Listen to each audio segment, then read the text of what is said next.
돈이 좋긴 좋다? 명품 선글라스를 낀 여자가 환하게 웃으며 포즈를 취했습니다. 암 한 번 더 걸리면 차도 뽑겠어. 옆에 선 중년 여성도 만면에 미소를 지으며 함께 셀카를 찍었습니다. 오빠 덕에 호강한다, 호강해. 근처에서는 한 남자가 리조트 직원과 이야기를 나누고 있었습니다. 여유로운 표정으로 고개를 끄덕이는 모습이 마치 이 모든 게 자신의 능력이냥 당당했죠. 이번 여행은 다들 제대로 즐기자고. 세 사람은 웃음을 터뜨리며 다시 사진을 찍었습니다. 행복해 보였죠. 아니, 적어도 그 순간만큼은 세상 부러울 게 없어 보이는 사람들이었습니다. 하지만 이들은 몰랐습니다. 이 화려한 여행이 곧 끝날 거라는 사실을요. 그리고 그 끝이 얼마나 참혹할지도요. 대체 이들에게 무슨 일이 벌어진 걸까요? 이 이야기는 한 여자에게서 시작됩니다. 지금 이 순간 그녀는 하와이가 아닌 다른 곳에 있었죠. 병원 침대 위에 누워서요. 이야기 시작 전에 잠시만 구독 버튼을 눌러주세요. 평범해 보이는 사람들의 놀라운 반전 이야기를 매일 전해드립니다. 댓글로 시청하고 계신 곳을 알려주세요. 감사한 마음으로 인사드리겠습니다. 그럼 이야기 바로 시작하겠습니다. 그날도 서은주는 약을 먹고 있었습니다. 간암 2기 판정을 받은 지 석 달째였죠. 항암 치료로 인해 몸은 날로 야위어갔고 머리카락도 많이 빠진 상태였습니다. 거울을 볼 때마다 낯선 자신의 모습에 놀라곤 했죠. 약을 삼키자마자 속에서 메스꺼움이 올라왔습니다. 하지만 참았어요. 이 약을 먹어야 살 수 있다는 걸 알았으니까요. 은주는 천천히 물을 마시며 구역질을 가라앉혔습니다. 그때였죠. 거실에서 TV를 보고 있던 남편 강태준이 얼굴을 찌푸리며 다가왔습니다. 여보, 이게 무슨 냄새야? 은주는 고개를 들었습니다. 남편의 표정이 심상치 않았어요. 무슨 냄새? 이거, 뭐랄까, 이상한 냄새가 나. 죽은 사람 냄새 같은데? 암 치료 때문에 그런 거야? 그 순간 은주의 손이 멈췄습니다. 물컵을 든 손이 미세하게 떨렸죠. 죽은 사람 냄새라고요? 자기 아내한테 지금 그런 말을 한 거예요? 미안해. 내가 씻을게. 은주는 애써 평온한 목소리로 대답했습니다. 하지만 태주는 한술 더 떴죠. 아니, 씻는다고 되는 게 아니라 몸에서 나는 것 같은데. 어머니도 요새 그러시더라고. 은주가 지나가면 이상한 냄새가 난다고. 시어머니 육말순까지요. 은주는 입술을 깨물었습니다. 알았어. 조심할게. 더 이상 말하지 않았어요. 태주는 그제야 만족한 듯 거실로 돌아갔습니다. 은주는 그 자리에 서서 한참을 멍하니 있었죠. 죽은 사람 냄새. 그게 지금 남편이 아픈 아내한테 할 말이었을까요? 걱정이나 위로는 없었습니다. 그저 불편하다는 표현뿐이었죠. 은주는 천천히 방으로 들어갔습니다. 그리고 거울 앞에 섰어요. 거울 속 자신은 확실히 예전과 달랐습니다. 야윈 얼굴, 빠진 머리카락, 창백한 피부. 하지만 그게 냄새를 운운할 이유가 될까요? 은주는 문득 깨달았습니다. 남편과 시댁 식구들이 자신을 보는 시선이요. 환자가 아니라 짐으로 보고 있다는 걸요. 치료비 들어가는 골칫거리. 빨리 나아서 집안일이나 하길 바라는 존재. 아니면, 그것도 아니라면요. 은주는 침대에 앉았습니다. 지난 몇 달간의 기억이 스쳐 지나갔죠. 병원 진료에 남편은 한 번도 따라오지 않았습니다. 회사 일이 바빠서라는 말만 반복했죠. 시어머니는 문병도 오지 않았어요. 시누이 강미라는 전화 한 통 없었고요. 겉으로는 걱정하는 척했지만 실제로는 아무도 신경 쓰지 않았습니다. 내가 이렇게 당해야 하나? 은주는 조용히 중얼거렸습니다. 그리고 결심했죠. 이제부터는 모든 걸 숨기겠다고요. 사실 은주에게는 비밀이 있었습니다. 남편도 시댁 식구들도 모르는 비밀이요. 은주는 젊은 시절부터 미국 주식을 공부해 왔습니다. 아버지가 물려준 기업의 지분도 가지고 있었죠. 그 자산은 이미 상당한 규모로 불어나 있었어요. 하지만 결혼 후 한 번도 그 사실을 말하지 않았습니다. 왜냐하면 시댁의 성향을 알았으니까요. 만약 이 사실이 드러나면요, 틀림없이 더 큰 착취가 시작될 겁니다. 은주는 창밖을 바라보았습니다. 지금 이 순간부터 난 더욱 철저히 숨을 거야. 그녀의 눈빛이 차갑게 가라앉았습니다. 죽은 사람 냄새라고요? 좋아요. 그럼 정말 죽은 사람처럼 조용히 있어 주겠습니다.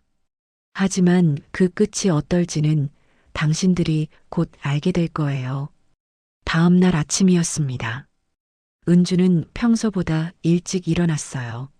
남편과 시댁 식구들이 아직 자고 있는 시간이었죠.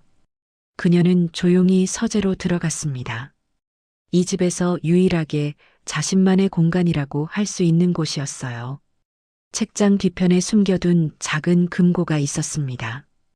은주는 비밀번호를 누르고 금고를 열었죠. 안에는 서류 몇 장과 USB, 그리고 통장이 들어 있었습니다.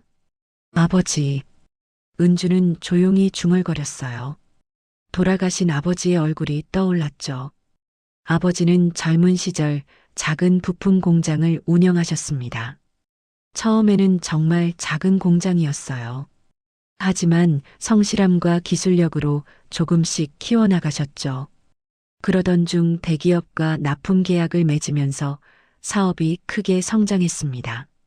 아버지는 회사를 법인으로 전환하셨고 은주에게 지분 일부를 물려주셨어요.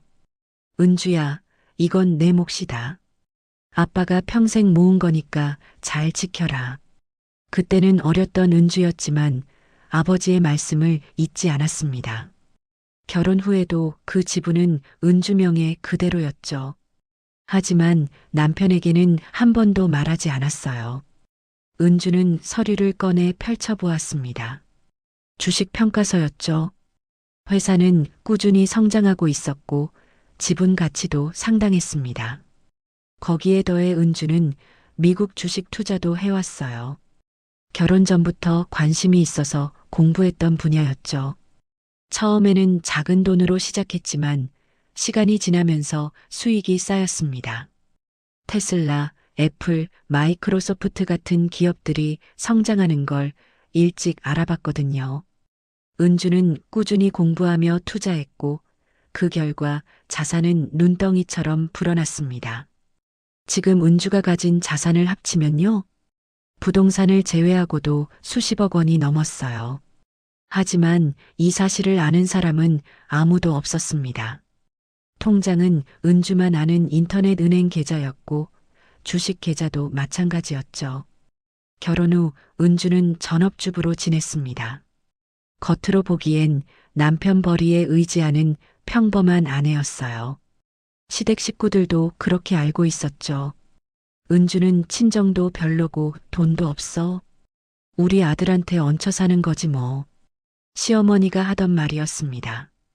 은주는 그 말을 들으면서도 가만히 있었어요. 굳이 바로잡을 필요를 느끼지 못했거든요. 하지만 지금은 달랐습니다. 어제 남편이 한 말이 계속 맴돌았어요. 죽은 사람 냄새, 그리고 시댁 식구들의 차가운 시선. 은주는 깨달았습니다. 만약 지금 자신의 재산이 드러나면 어떻게 될까요? 틀림없이 태중과 시댁은 그 돈을 노릴 겁니다.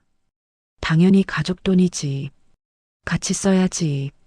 이런 식으로 말하면서 빼앗으려 들 거예요. 아니, 어쩌면 더 노골적일 수도 있었죠. 은주가 암으로 죽기를 기다리는 거예요. 그러면 재산이 자동으로 배우자인 태준에게 넘어갈 테니까요. 절대 안 돼. 은주는 서류를 다시 금고에 넣었습니다. 그리고 잠금 장치를 확실히 채웠죠. 이제부터 더욱 조심해야 했어요. 병원 치료도 건강보험 범위 내에서만 받는 척해야 했습니다. 돈이 없어 보여야 했거든요. 실제로는 최고급 치료를 받을 수 있었지만 그럴 수 없었죠. 은주는 창밖을 바라보았습니다. 아침 햇살이 들어오고 있었어요. 조금만 더 참자. 조금만 더. 지금은 약한 모습으로 있어야 했습니다. 그래야 상대방이 방심하니까요. 은주는 서재를 나와 다시 방으로 돌아갔습니다. 거울 앞에 섰을 때 그녀의 눈빛은 어제와 달랐어요. 더 이상 상처받은 아내가 아니었습니다. 계획을 세운 사람의 눈빛이었죠. 기다려. 곧 알게 될 거야. 은주는 조용히 미소 지었습니다. 그 미소는 차가웠지만 동시에 단단했어요. 이제 시작이었으니까요. 드디어 수술 날이 다가왔습니다. 간암 2기 수술이 필요한 상태였어요. 의사는 말했죠. 수술은 성공률이 높습니다. 하지만 쉬운 수술은 아니에요. 가족분들과 잘 상의하세요. 은주는 고개를 끄덕였습니다. 하지만 가족들의 반응은 예상과 달랐어요. 그래, 수술 잘 받아. 난 회사 일이 있어서 못 가겠어. 남편 태준의 대답이었습니다.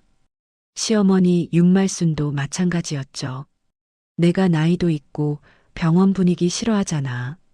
은주 혼자 잘할 수 있을 거야. 시누이 강미라는 아예 연락도 없었습니다.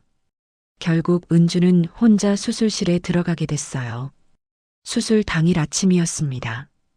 은주는 병원 침대에 누워 천장을 바라보고 있었죠. 마취가 시작되기 전이었어요. 간호사가 다가와 물었습니다. 보호자분은 안 계세요? 네, 사정이 있어서요. 은주는 담담하게 대답했습니다. 이미 예상했던 일이었거든요. 하지만 마음 한구석은 여전히 아팠어요.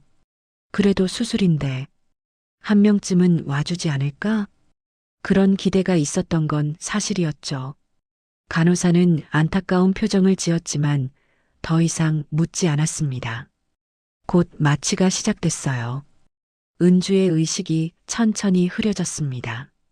수술은 4시간 정도 걸렸어요. 다행히 성공적이었죠. 은주가 깨어난 건 회복실에서였습니다. 몸이 무겁고 아팠지만 살아있다는 게 느껴졌어요. 수술 잘 끝났습니다. 조금만 더 쉬세요. 의사의 목소리가 들렸죠.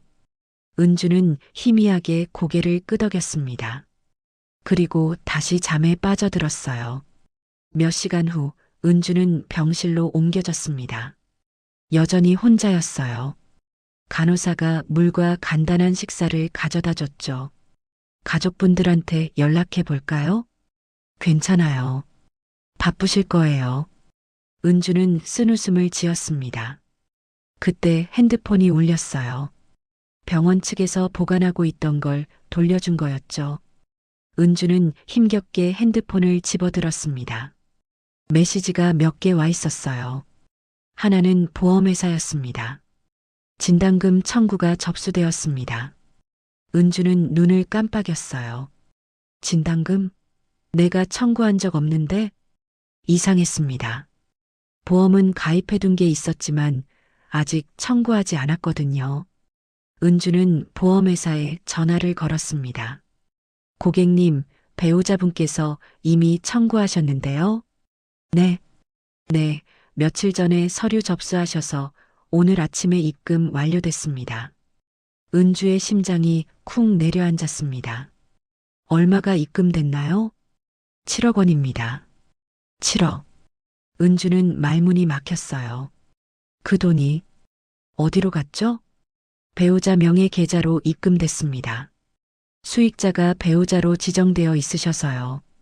은주는 핸드폰을 든 손이 떨렸습니다. 수익자 지정? 그건 결혼 초기에 남편이 부탁했던 거였어요. 만약을 위해서 서로 수익자로 해두자. 그때는 아무 생각 없이 동의했었죠. 하지만 지금 그게 이렇게 돌아올 줄은요.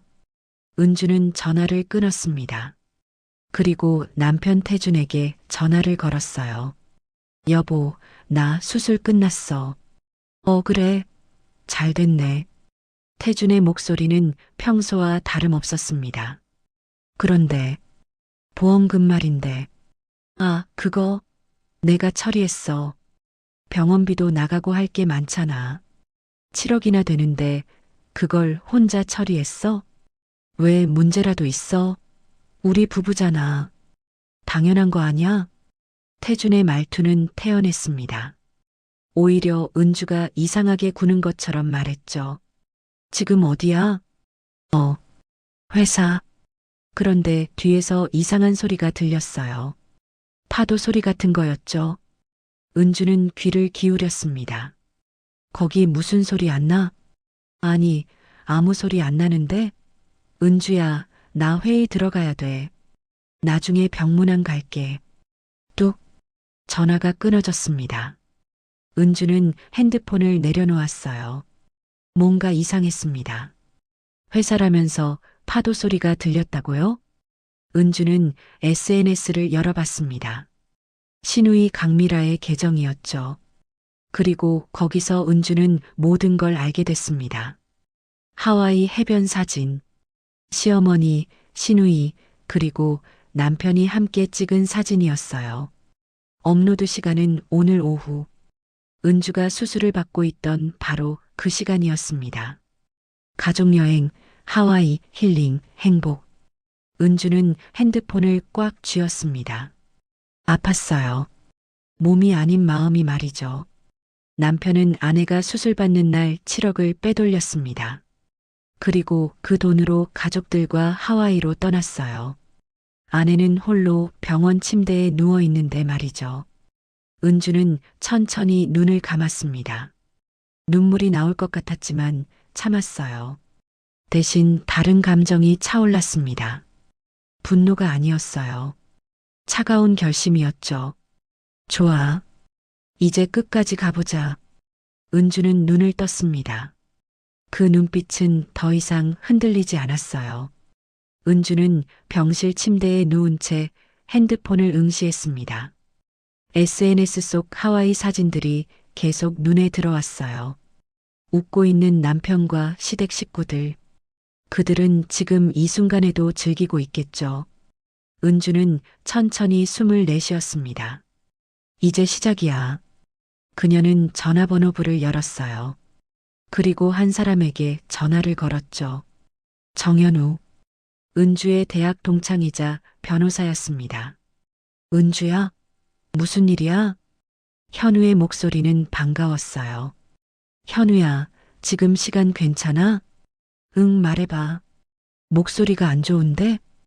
은주는 간단하게 상황을 설명했습니다.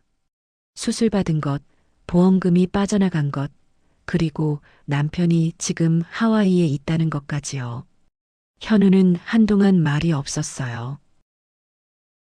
미쳤네. 진짜 미친 거 아니야? 나도 그렇게 생각해. 은주야, 지금 바로 조치 취해야 해. 그 돈 추적해서 환수할 수 있어. 아니.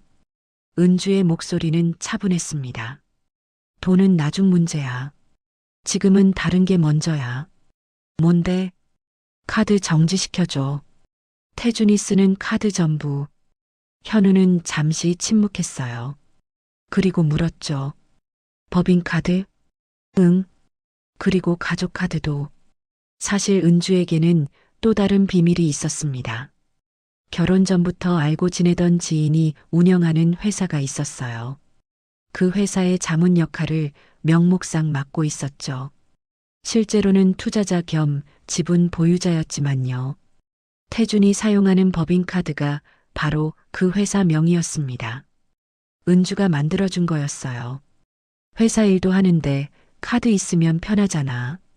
그렇게 말하며 태준에게 카드를 쥐어줬었죠. 태준은 좋아했습니다. 법인카드라는 게 한도도 높고 편했으니까요. 시댁 식구들한테도 가족카드를 만들어줬어요. 물론 모두 은주 명의의 계좌에 연결된 것들이었죠. 하지만 태준과 시댁은 그걸 몰랐습니다. 그저 태준이 능력이 있어서 회사 카드를 쓴다고만 생각했어요. 정지 요청서 내면 돼? 응. 내일 아침에 처리해줘. 그리고 연결된 계좌도 전부 동결. 알았어. 근데 은주야, 너 괜찮아? 현우의 목소리에 걱정이 묻어났어요. 응, 괜찮아. 고마워, 현우야. 전화를 끊고 은주는 다시 누웠습니다. 몸은 여전히 아팠지만 마음은 이상하게 편했어요. 다음 날 아침이었습니다. 현우는 약속대로 모든 조치를 취했죠. 태준 명의로 된 법인카드, 시어머니와 시누이가 쓰던 가족카드, 모두 정지됐습니다. 연결된 계좌도 동결됐어요. 그리고 그 시각 하와이에서는요. 태준 일행이 고급 레스토랑에 앉아 있었습니다. 여기 진짜 유명한 데래. 스테이크가 정말 맛있다던데. 시어머니 윤말순이 메뉴판을 들여다보며 말했어요. 어머니, 마음껏 주문하세요. 오늘은 제가 쏘는 거예요. 태주는 여유롭게 웃었습니다. 7억이라는 돈이 통장에 들어와 있었으니까요. 오빠 최고. 나도 랍스터 먹을래. 시누이 강미라도 신이 났죠. 음식이 나오고 세 사람은 맛있게 먹기 시작했습니다. 분위기는 화기애애했어요. 식사가 끝나고 계산할 시간이 됐죠. 태주는 자신 있게 카드를 꺼냈습니다. 카드로 할게요. 직원이 카드를 받아들고 갔어요. 잠시 후 다시 돌아왔죠. 죄송합니다만 카드가 승인이 안 되네요. 네, 그럴 리가요. 다시 해보세요. 태주는 당황했지만 태연한 척했습니다. 직원이 다시 시도했어요. 하지만 결과는 같았죠. 역시 안 됩니다. 다른 카드 있으신가요? 태주는 지갑을 뒤적였습니다. 그리고 다른 카드를 꺼냈어요. 이걸로 해보세요. 하지만 그 카드도 거절당했습니다. 태준의 얼굴이 굳어졌어요. 이상하네. 한두 문제는 아닐 텐데. 시어머니가 불안한 표정으로 물었습니다. 태준아, 뭐가 문제야? 잠깐만요, 어머니. 확인해 볼게요. 태준은 카드사에 전화를 걸었죠. 고객님, 해당 카드는 현재 정지 상태입니다. 정지요? 왜요? 카드 소유주 요청으로 정지됐습니다. 소유주? 그게 저잖아요. 아닙니다. 카드 명의는 고객님이시지만 계좌 소유주는 따로 계십니다. 태주는 식은땀이 흘렀어요. 누구요? 서은주 씨입니다. 그 순간 태준의 머릿속이 하얘졌습니다. 은주라고요? 태준아, 왜 그래? 카드 왜 안 돼? 시어머니의 목소리가 날카로워졌어요. 태준은 다른 카드들도 확인해 봤습니다. 결과는 똑같았죠. 전부 정지 상태였어요. 이게 무슨 일이야? 태준은 중얼거렸습니다. 레스토랑 분위기가 싸늘해졌어요. 직원들의 시선이 따가웠죠. 손님, 결제 어떻게 하시겠습니까? 저, 잠깐만요. 지금 확인 중이니까. 태주는 다급하게 은주에게 전화를 걸었습니다. 하지만 은주는 받지 않았어요. 한 번, 두 번, 세 번. 계속 부재 중이었죠. 야, 빨리 해결 못해? 창피하게. 시누이 강미라가 짜증을 냈습니다. 결국 태주는 현금으로 계산해야 했어요. 가지고 있던 돈을 전부 털어서요. 레스토랑을 나오는 세 사람의 얼굴은 어두웠습니다. 도대체 무슨 일이야, 태준아? 모르겠어요, 어머니. 은주가 뭔가 한 것 같은데. 은주가? 그 애가 뭘 할 수 있다고. 하지만 태준은 불안했습니다. 뭔가 크게 잘못된 느낌이 들었거든요. 다음 날 아침이었습니다. 태준 일행은 호텔 로비에 모여 있었어요. 분위기는 어제와 완전히 달랐죠.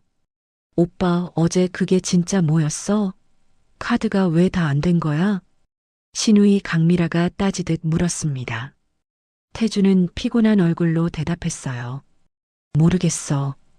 은주한테 계속 전화했는데 안 받더라고. 병원에 있으니까 못 받는 거 아냐? 시어머니 윤말순이 거들었죠. 그래도 이상해요. 카드가 전부 정지될 이유가 없는데. 태주는 불안했습니다. 어젯밤 내내 은주에게 전화를 걸었지만 연결되지 않았거든요. 일단 오늘 일정이나 소화하자. 카드 문제는 나중에 해결하고. 태주는 애써 태연한 척했어요. 하지만 마음 한구석은 계속 불편했죠. 일행은 렌터카를 빌려 관광을 나섰습니다. 아름다운 해변과 야자수가 늘어선 도로를 달렸어요. 겉으로는 여행을 즐기는 것처럼 보였지만 분위기는 어색했죠. 점심시간이 됐습니다. 한 카페에 들어갔어요. 커피 3잔이랑 샌드위치 주세요. 태준이 주문했습니다. 계산대에서 카드를 내밀었죠. 하지만 역시나였어요. 죄송합니다. 카드가 승인이 안 됩니다. 다른 걸로 해볼게요. 태주는 다른 카드를 꺼냈습니다. 그것도 거절당했죠. 결국 현금으로 계산했어요. 지갑 속 현금이 점점 줄어들고 있었습니다. 태준아, 현금 얼마나 가져왔어? 시어머니가 불안한 표정으로 물었어요. 조금 있어요. 걱정 마세요. 하지만 태준도 걱정이었습니다. 가져온 현금은 많지 않았거든요. 카드를 쓸 생각이었으니까요. 저녁이 됐습니다. 호텔로 돌아온 일행은 체크아웃 날짜를 확인했어요. 내일이었죠. 내일 체크아웃하고 다른 호텔로 옮기는 거지? 신우이가 물었습니다. 응, 그런데. 태주는 예약 확인 메일을 열어봤어요. 그리고 얼굴이 창백해졌죠. 예약이 취소됐어. 뭐? 다음 호텔 예약이 취소됐다고. 카드 결제가 안 돼서래. 시어머니가 벌떡 일어났습니다. 그럼 우리 내일 어디서 자는데? 지금 다시 예약해 볼게요. 태주는 서둘러 다른 호텔을 검색했어요. 하지만 문제가 있었죠. 예약하려면 카드 결제가 필요했습니다. 그런데 모든 카드가 막혀 있었어요. 현금으로는 안 되나? 여기는 카드 결제만 받는데요. 태주는 식은땀을 흘렸습니다. 이건 생각보다 심각한 상황이었어요. 다음 날 아침이었습니다. 체크아웃 시간이 됐죠. 일행은 짐을 들고 로비로 내려왔어요. 다른 호텔 예약했어? 아직 못했어요. 뭐? 그럼 우리 어디 가? 신우이의 목소리가 높아졌습니다. 결국 3사람은 짐을 끌고 거리로 나왔어요. 하와이의 햇살은 여전히 밝았지만 그들의 표정은 어두웠죠. 일단 카페에서 앉아서 생각하자. 태준이 말했습니다. 하지만 카페에 오래 앉아 있을 수도 없었어요. 주문도 해야 하고 돈은 계속 나가니까요. 저녁이 됐습니다. 일행은 여전히 갈 곳이 없었어요. 해변 벤치에 앉아 있었죠. 태준아, 이거 대체 뭐야? 우리 노숙자 되는 거야? 시어머니가 소리쳤습니다. 어머니, 조금만 기다려보세요. 은주한테 연락이 될 거예요. 하지만 은주는 여전히 전화를 받지 않았습니다. 문자도 익십만 될 뿐이었죠. 신우이 강미라가 짜증을 냈어요. 오빠 때문에 이렇게 된 거잖아. 카드 관리도 제대로 못하고. 내가 뭘 어떻게 해. 카드가 갑자기 막힌 건데. 그러니까 은주한테 잘하지 그랬어. 3사람은 서로를 비난하기 시작했습니다. 여행 초반의 화기애애한 분위기는 온데간데 없었죠. 밤이 깊어졌습니다. 일행은 결국 해변 공원 벤치에서 밤을 보내야 했어요. 지나가는 사람들이 힐끔힐끔 쳐다봤죠. 명품 가방을 든 채 벤치에서 자는 모습이 우스웠을 겁니다. 시어머니는 중얼거렸어요. 우리가 왜 이러고 있는 거야? 아무도 대답하지 않았습니다. 다들 알고 있었으니까요. 이 모든 게 잘못됐다는 걸요. 태주는 하늘을 바라봤습니다. 별이 총총했어요. 아름다운 하와이 밤하늘이었지만 그에게는 보이지 않았죠. 머릿속에는 한 가지 생각뿐이었습니다. 은주가 일부러 이러는 건가? 하지만 인정하고 싶지 않았어요. 약하고 순한 아내가 이런 일을 할 리 없다고 생각했죠. 그런데 이상했습니다. 카드가 전부 막힌 것도 이상했고 연락이 안 되는 것도 이상했어요. 그리고 무엇보다요. 카드 소유주가 은주라는 사실이 제일 이상했습니다. 내가 은주를 너무 몰랐던 건가? 태주는 그제야 깨닫기 시작했어요. 자신이 아내에 대해 아무것도 모르고 있었다는 걸요. 그때 핸드폰에 문자가 왔습니다. 은주였어요. 태주는 황급히 문자를 열어봤죠. 잘 지내고 있어요? 저는 퇴원 준비 중이에요. 하와이 날씨 좋죠? 그게 전부였습니다. 하지만 그 짧은 문자가 태준에게는 소름 끼쳤어요. 은주가 모든 걸 알고 있다는 뜻이었으니까요. 그리고 일부러 이러고 있다는 거였죠. 태준은 떨리는 손으로 답장을 쳤습니다. 은주야, 장난 그만해. 카드 좀 풀어줘. 하지만 답장은 오지 않았습니다. 읽은 표시만 떴을 뿐이었죠. 태주는 핸드폰을 꽉 쥐었어요. 이제야 알았습니다. 자신들이 완전히 당했다는 걸요. 사흘째 아침이었습니다. 태준 일행은 여전히 해변 공원에 있었어요. 벤치에서 잠을 청했지만 제대로 잘 수 없었죠. 몸도 마음도 지쳐 있었습니다. 이제 그만 한국 돌아가자. 더는 못 버티겠어. 시어머니 윤말순이 지친 목소리로 말했어요. 귀국 항공권은 있어? 시누이 강미라가 물었습니다. 있어. 다행히 왕복으로 끊어놨으니까. 태준이 대답했죠.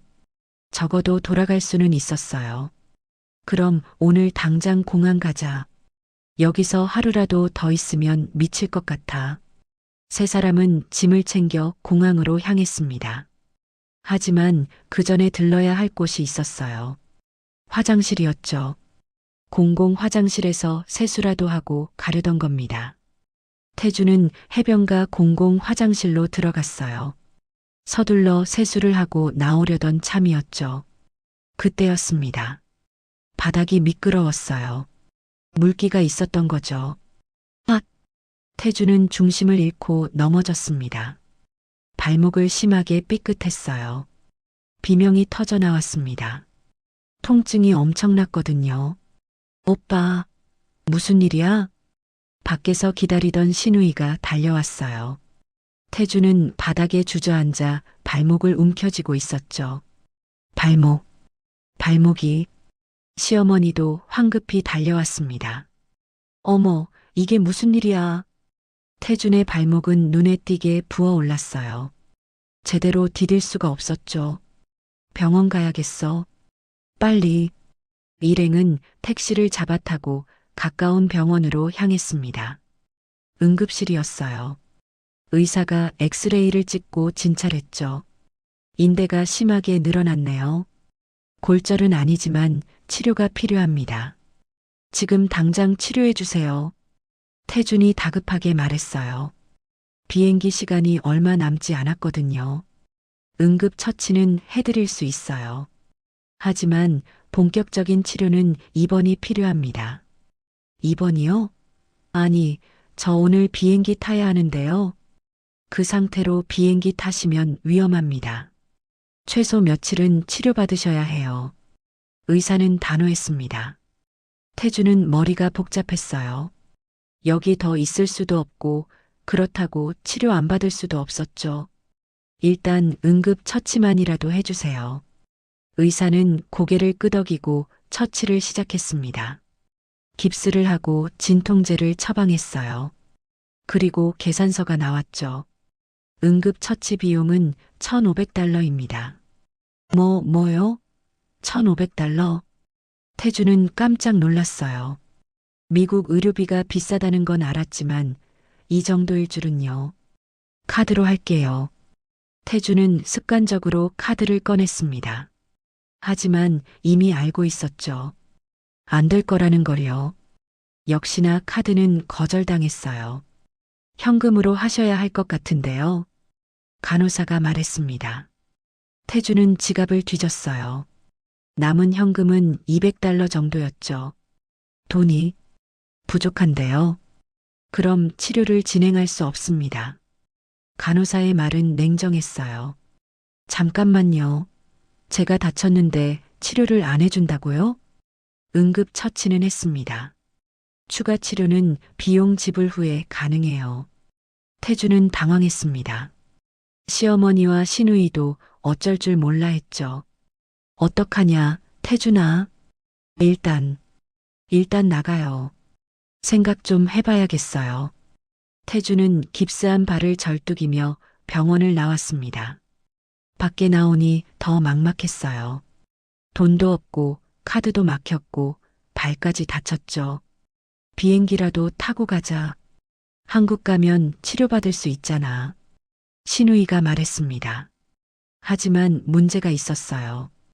의사가 비행기 타면 위험하다고 했잖아. 그래도 어쩔 수 없잖아. 여기 더 있을 수 없어. 세 사람은 택시를 타고 공항으로 향했습니다. 하지만 공항 직원이 태준의 상태를 보고 고개를 저었죠. 죄송하지만 탑승이 어려울 것 같습니다. 의사소견서가 필요해요. 의사소견서요? 네, 비행 가능 판정을 받으셔야 합니다. 태주는 다시 병원으로 가야 했어요. 하지만 비용을 내지 못해 소견서도 받을 수 없었죠. 결국 공항에서도 쫓겨나듯 나왔습니다. 이제 어떡하지? 태주는 멍하니 앉아 있었어요. 발은 계속 욱신거렸고 진통제도 떨어졌죠. 시어머니가 울상을 지었습니다. 우리 여기서 죽는 거 아니야? 어머니, 그런 말씀 마세요. 하지만 태준도 불안했어요. 정말로 어떻게 해야 할지 모르겠었거든요. 그때 태준은 다시 은주에게 전화를 걸었습니다. 이번에는 받았어요. 여보, 무슨 일이에요? 은주의 목소리는 차분했습니다. 너무 차분해서 오히려 무서울 정도였죠. 은주야, 제발 좀 도와줘. 나 지금 발 다쳤어. 병원비도 없고 귀국도 못하고 있어. 그래서요? 은주의 대답은 짧았어요. 제발, 카드라도 풀어줘. 나 진짜 죽을 것 같아. 잠시 침묵이 흘렀습니다. 그리고 은주가 말했죠. 당신이 수술실 들어가는 날 나한테 뭐라고 했는지 기억나요? 죽은 사람 냄새 난다고 했죠. 그리고 7억을 들고 떠났잖아요. 태주는 할 말이 없었습니다. 지금 당신이 느끼는 게 뭔지 알아요? 그게 바로 내가 병실에서 혼자 느꼈던 거예요. 은주야, 조금만 더 있어봐요. 금방 익숙해질 거예요. 혼자 있는 거. 뚝. 전화가 끊어졌습니다. 태주는 핸드폰을 쥔 채 멍하니 있었어요. 이제야 깨달았습니다. 자신이 얼마나 큰 실수를 했는지요.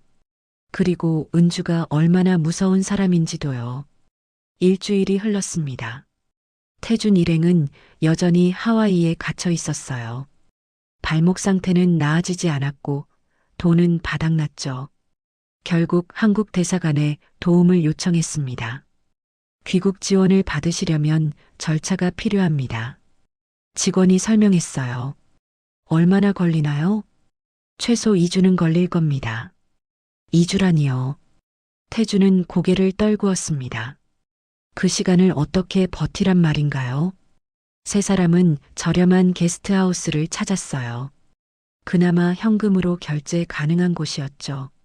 하룻밤에 $30, 한국 돈으로 4만 원 정도였습니다. 방은 좁고 지저분했어요. 침대 하나에 세 사람이 자야 했죠. 이게 뭐야? 우리가 왜 이러고 있어야 해? 시누이 강미라가 울먹였습니다. 닥쳐. 내가 쓸데없이 쇼핑하자고 해서 이렇게 된 거잖아. 시어머니 윤말순이 소리를 질렀어요. 제가요? 어머니도 얼마나 펑펑 쓰셨는데요. 뭐, 이것이 어른한테 하는 말투야? 두 사람은 서로 싸우기 시작했습니다. 태주는 귀를 막고 싶었어요. 하지만 자신도 마찬가지였죠. 오빠가 카드 관리를 제대로 했어야지. 나보고 어쩌라고. 은주가 막은 건데. 그러니까 평소에 잘하지 그랬어요. 결국 세 사람은 서로를 탓하며 밤을 지새웠습니다. 며칠이 더 지났어요. 대사관에서 연락이 왔습니다. 귀국 항공권이 준비됐습니다. 내일 출발하실 수 있어요.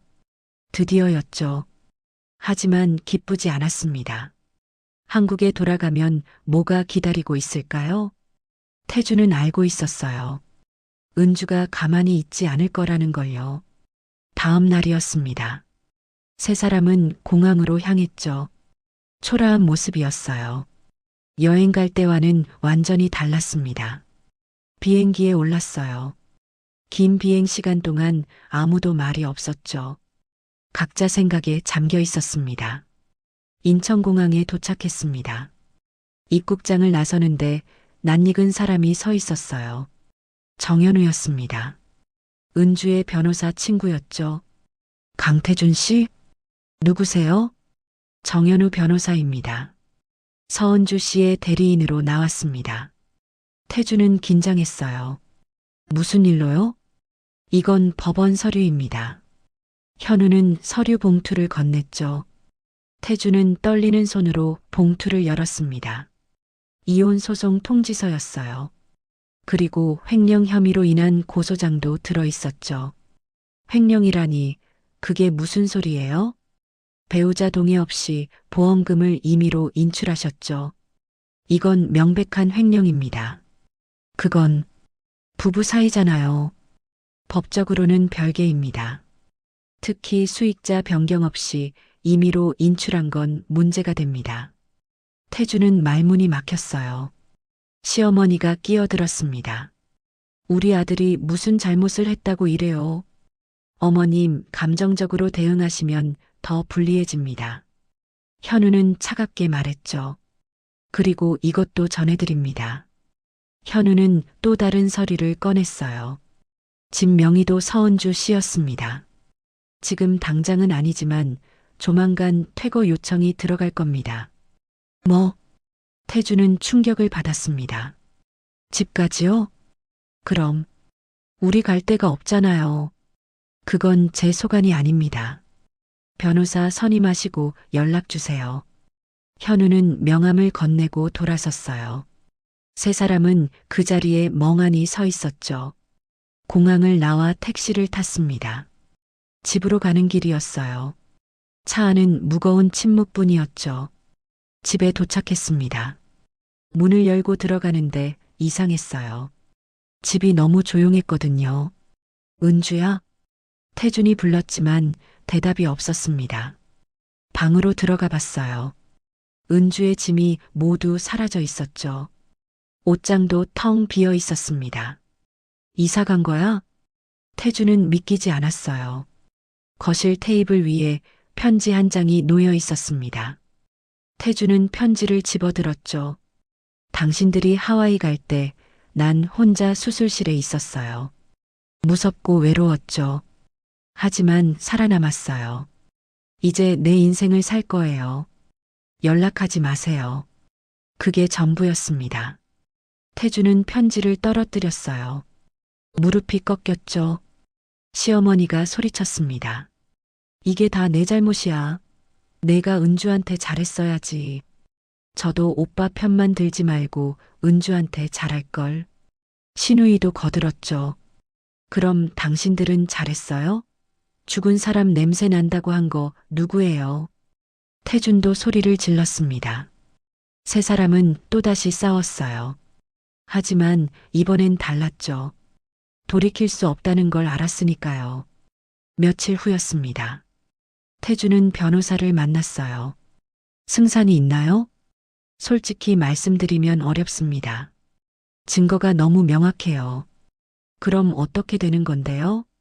이혼은 확정될 겁니다. 횡령건은 합의를 보는 게 나을 것 같고요. 합의라니 돈이 어디 있어요? 태주는 절규했습니다. 하와이에서 쓴 돈도 갚아야 하고 변호사 비용도 있었죠. 그리고 무엇보다요. 집에서 쫓겨나면 살 곳도 없었습니다.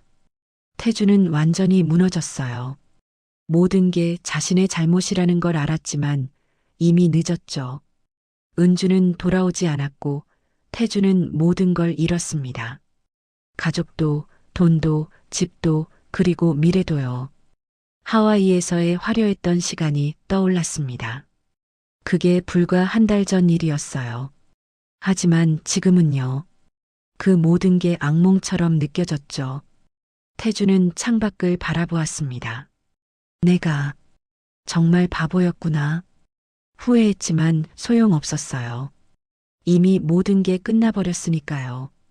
그로부터 6개월이 흘렀습니다. 서은주는 고층 빌딩 회의실에 앉아 있었어요. 창밖으로 서울 시내가 한눈에 내려다 보였죠.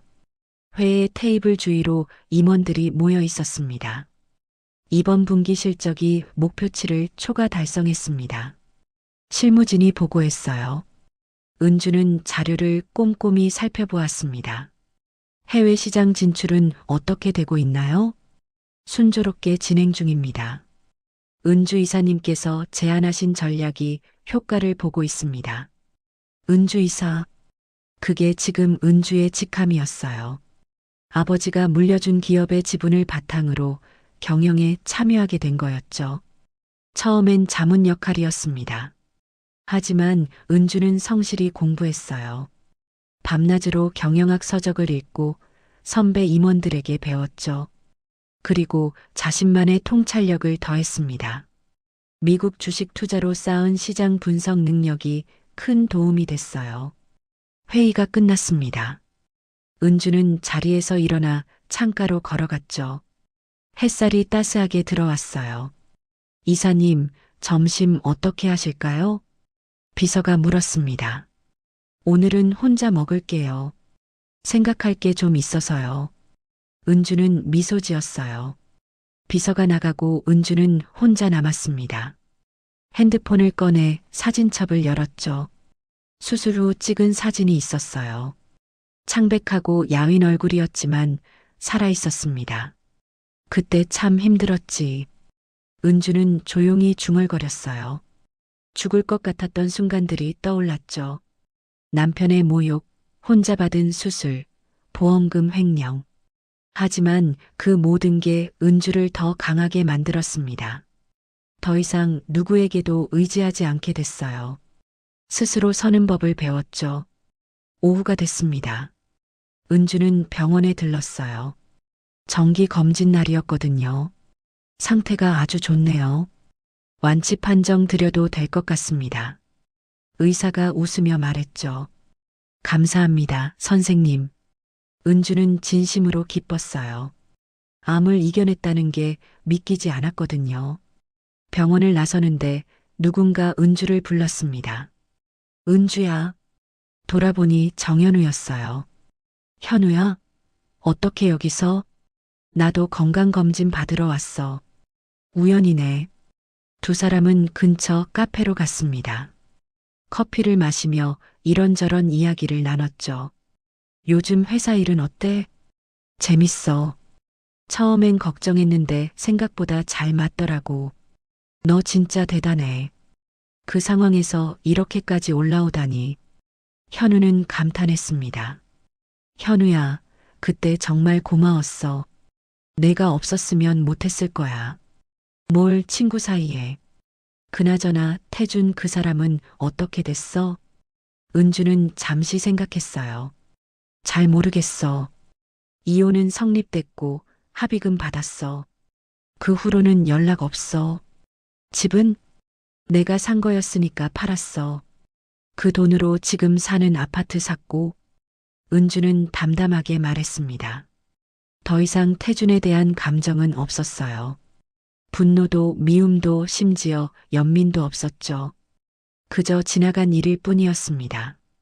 근데 은주야, 너 복수하면서 후회 안 했어? 현우가 조심스럽게 물었어요. 은주는 고개를 저었습니다. 아니, 한 번도. 오히려 그때 결단을 내리길 잘했다고 생각해. 왜? 만약 그냥 참고 살았으면 어땠을까? 계속 무시당하고 짐 취급받으면서 살았겠지.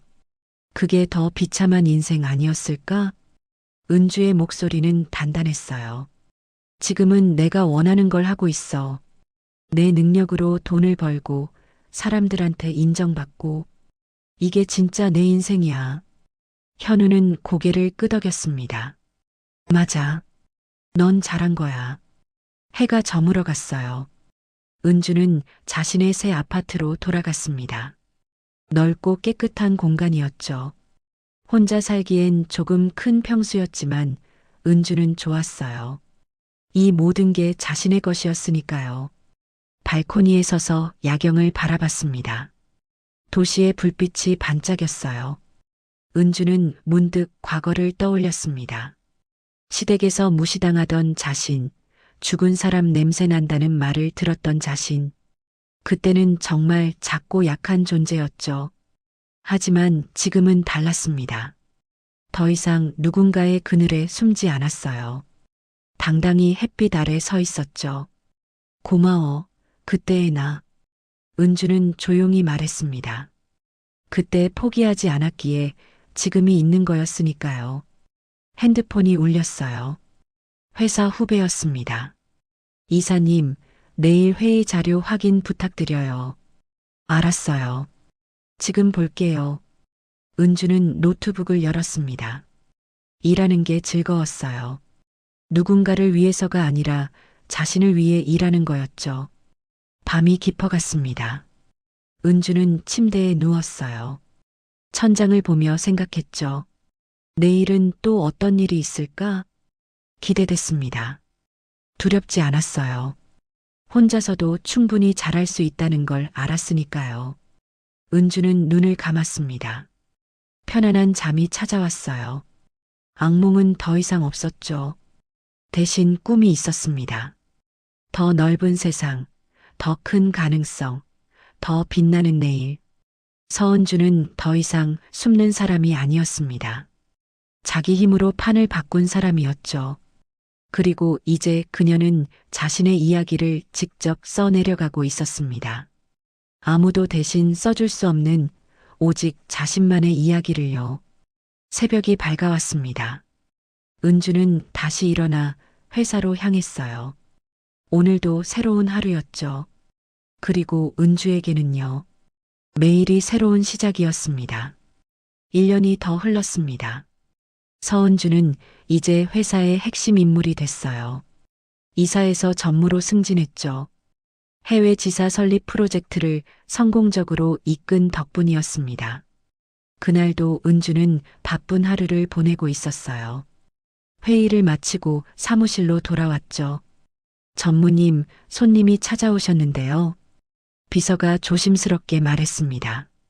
예약 없으신 분인데 꼭 뵙고 싶다고 하셔서요. 누군데요? 강태준이라고 하시던데요. 은주의 손이 잠시 멈췄습니다. 강태준. 1년 반 만에 듣는 이름이었어요.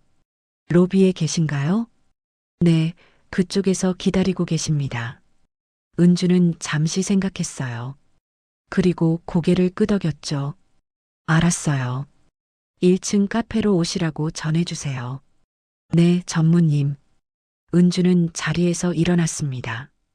거울을 보며 옷매를 가다듬었어요.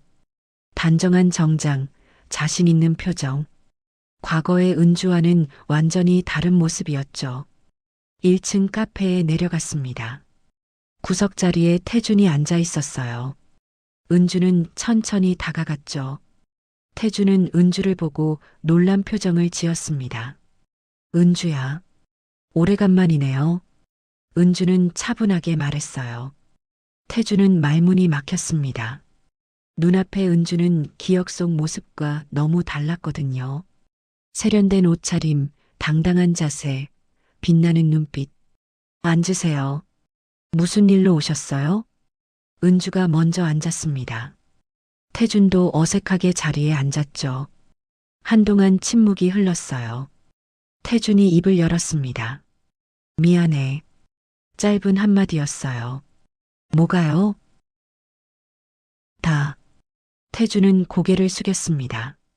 그때 내가 정말 잘못했어. 내가 아플 때 옆에 없었고, 보험금도 몰래 가져갔고, 하와이도 갔고, 은주는 아무 말 없이 태준을 바라봤어요. 지금 와서 변명 같지만 난 정말 몰랐어. 내가 그런 사람인 줄. 아니, 내가 너한테 얼마나 나쁜 짓을 했는지도 몰랐어. 태준의 목소리가 떨렸습니다.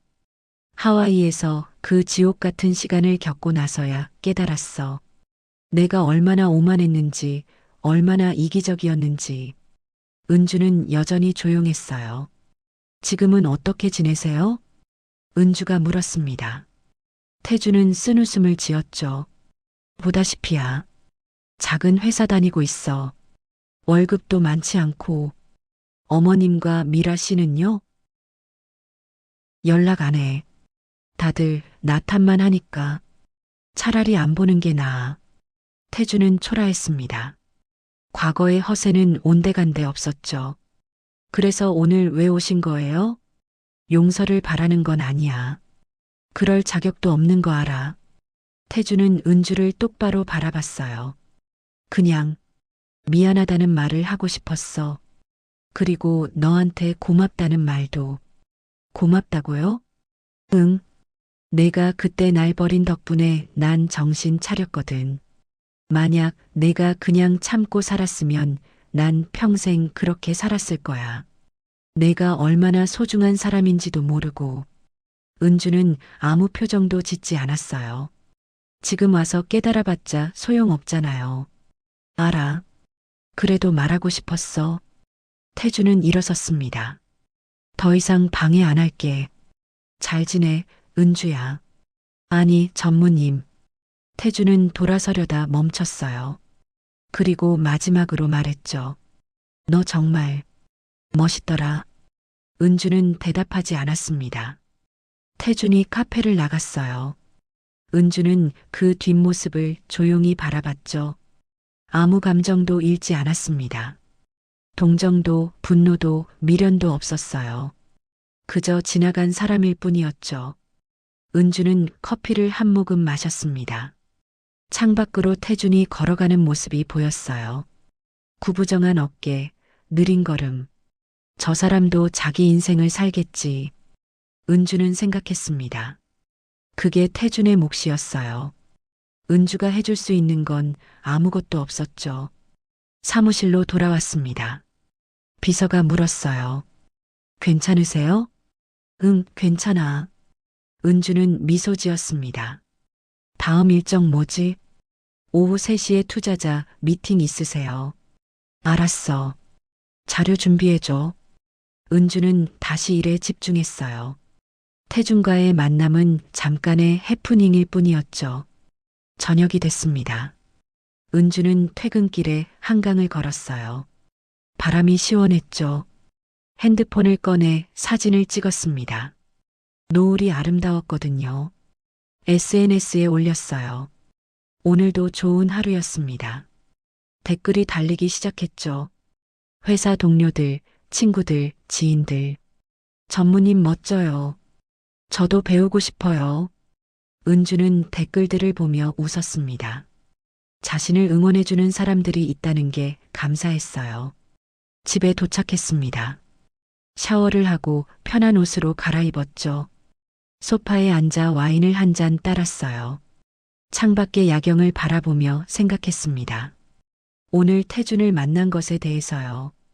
후회는 없었어요. 오히려 확인한 것 같았죠.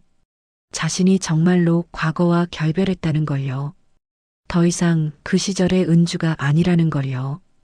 은주는 와인을 한 모금 마셨습니다.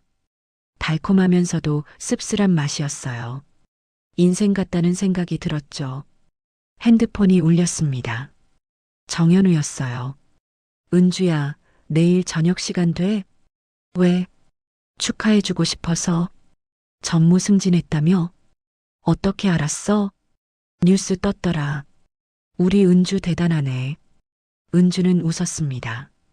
그래, 내일 보자. 좋아. 내가 쏠게. 전화를 끊고 은주는 다시 창밖을 바라봤어요. 내일은 또 어떤 일이 있을까요? 기대됐습니다. 두렵지 않았어요. 은주는 이제 알았으니까요. 자신이 얼마나 강한 사람인지를요. 그리고 앞으로 얼마나 더 성장할 수 있는지를요.